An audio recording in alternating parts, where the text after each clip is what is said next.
a lot of satisfaction.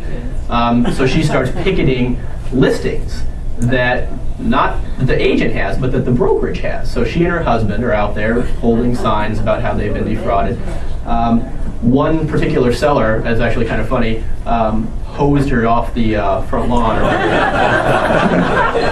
It doesn't have any significance to the case, I just thought it was kind of funny. But anyway, when I got the case in the office, I looked at it and I looked at the comps, and my first two words were dead. Because really, what do you do with that? I mean, every comp that they used was significantly lower than what she had paid. They were all within about a month of when she closed escrow, and I mean, two of them are the exact same model. So what I did is I hired an appraiser, and I hired the most honest appraiser that I know. And I said, go out and you're my expert. That's when you get involved in litigation, you hire expert witnesses for virtually everything.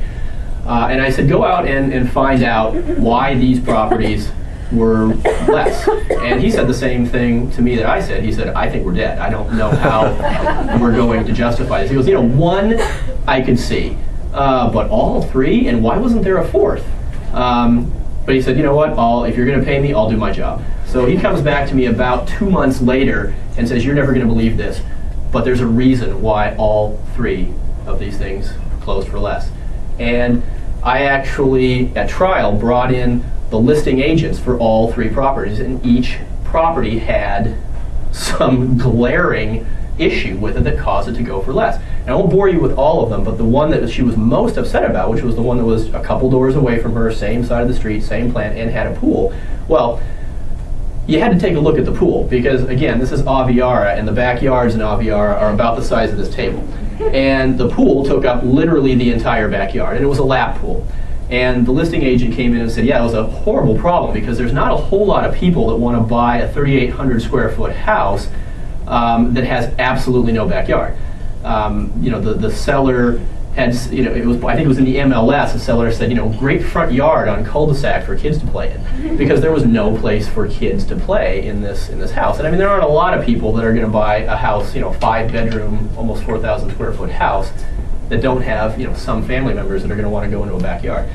Plus, and she said, you know what, that actually wasn't even the big deal. The big deal here was the seller, part of his demand was he was going to sell it, but he wanted a 24-month lease back, and he was only going to pay $4,000 a month in rent. So she said that really eliminated about 95% of the market, because what we were looking for at that point was basically an investor buyer, and you don't get a lot of investor buyers looking to buy 5-bedroom houses. So she said it was an incredible problem trying to get this thing sold, and we finally, after many months on the market and a couple of failed escrows, managed to get somebody in there that would pay what this guy was asking for, and that's why this property sold. And there were similar issues with both of the other houses. One house had power lines that were going right over the backyard, big power lines. SDG&E had to come out and do a report that they gave to the listing agent saying, you're not going to die if you live at this house. So each one of these things had issues with it, and I had to bring my appraiser in, and he sat there for hours on the stand going through each one of these things, and making his case that, yeah, there's a reason why each one of these, as odd as it sounds, the three houses that were on this street that sold all had these issues that this house doesn't have.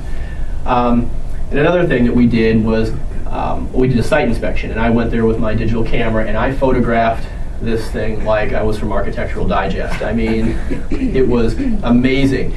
And we put every single photo up in front of the jury in our opening statement, because one of the things you're always wondering or worried about when you're trying your case is, who are you trying your case to? This was tried in the North County of San Diego.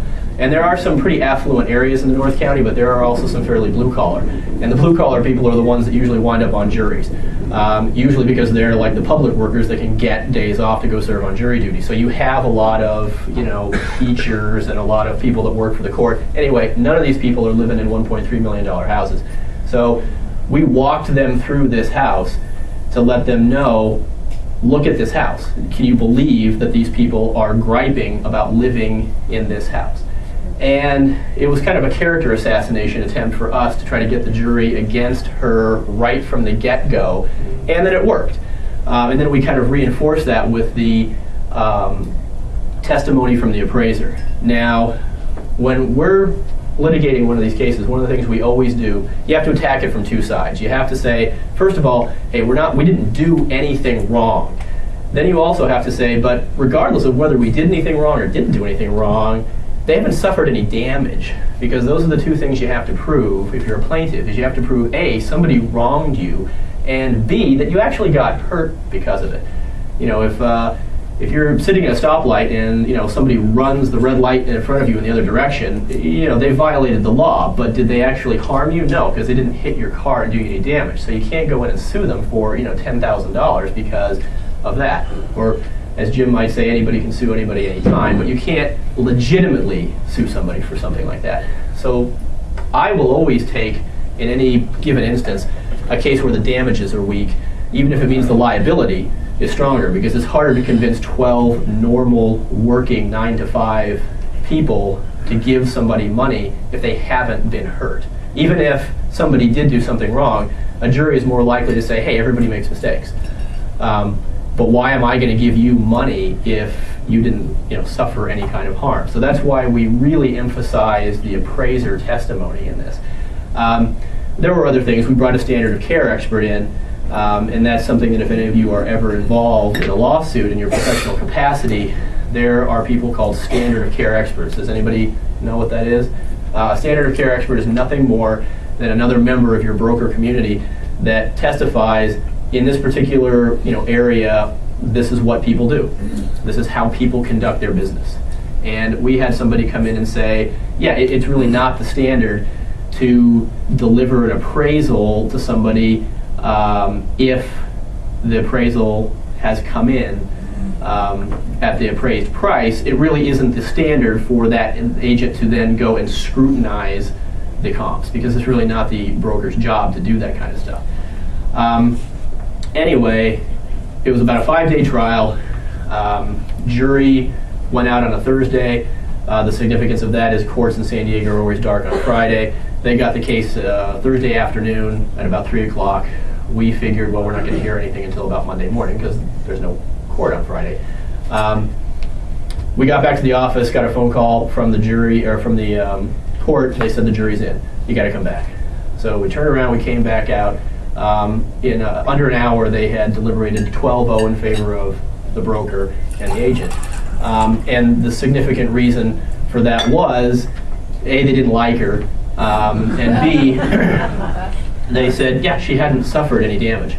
But what's the moral of the story here? How could all of this have been eliminated? Yeah, if he just delivered the damned appraisal when he was asked for it. And we put him on the stand, and he said, to be quite honest, she didn't really tell me when she wanted the appraisal. I just figured she meant she wanted it for her records. I mean, it did appraise. I had every intention of getting it to her. I didn't know that she wanted it prior to the close of escrow so that she could scrutinize every single fact. And the jury bought that, but the question in my mind is always, did they buy that because they disliked the plaintiff so much?